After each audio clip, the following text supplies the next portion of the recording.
전설의 도시 바빌론, 바벨탑과 공중정원. 신바빌로니아 제국을 건설한 민족은 칼데아인이었어요.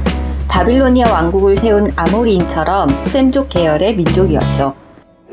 아시리아 제국 시기에 바빌론 지역에 정착했고 아슈르바니팔 왕이 세상을 떠난 후인 기원전 612년 나보폴라사르가 아시리아의 지배를 받는 이란의 메디아를 포함해 다른 국가들과 연합전선을 펼쳐 아시리아를 공격했어요. 나보폴라사르는 바빌론을 수도로 정하고 바빌로니아의 영광을 재현하겠다는 의미로 신바빌로니아 제국을 건설합니다. 나보폴라사르가 세상을 떠나고 그의 아들 네부카드네자르 2세가 왕이 되었어요. 그는 이집트, 예루살렘, 시리아 등 메소포타미아 일대를 장악하고 위대한 도시 바빌론을 세운 왕이었어요. 바빌론은 성벽 높이가 14m에 이르고 성의 규모는 어마어마했어요. 성벽은 3중으로 되어 있는데 가장 안쪽은 4마리의 말이 끄는 마차 2대가 동시에 통행할 수 있을 만큼 넓었답니다.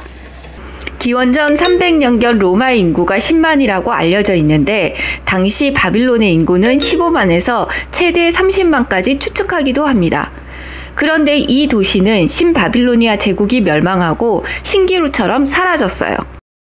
전설 속의 바빌론을 현실로 데려온 사람은 독일의 건축학자 로베르트 콜데바이였어요.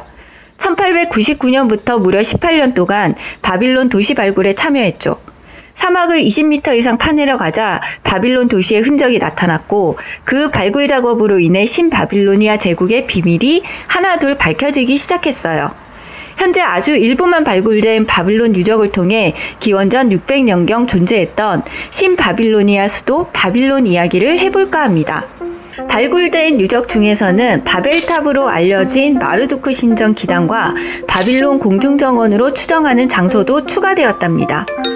로마의 역사학자 헤로도토스의 저서 역사에서 바벨탑의 크기를 가로와 세로 높이가 각각 180규빗, 미터로 환산하면 90m 정도라고 기록하고 있는데요.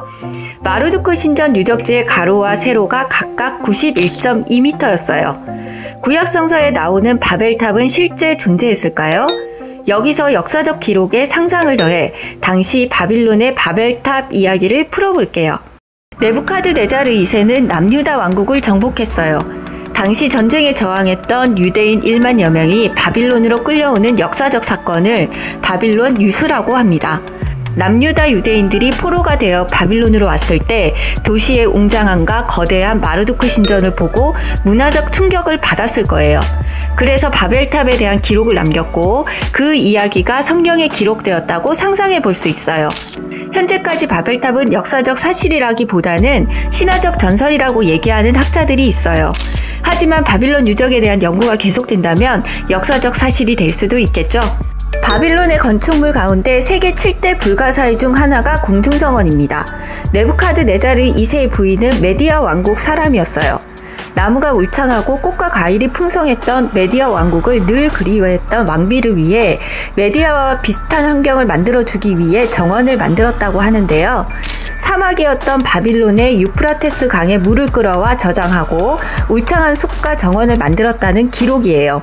이 공중정원 또한 실제 존재하느냐, 바빌론 도시에 존재했느냐 등 학자들마다 여러 의견이 있는 유적이랍니다. 바빌론의 유적은 1980년대 이라크 대통령이었던 사담 후세인에 의해 세계적 관심을 끌기도 했어요.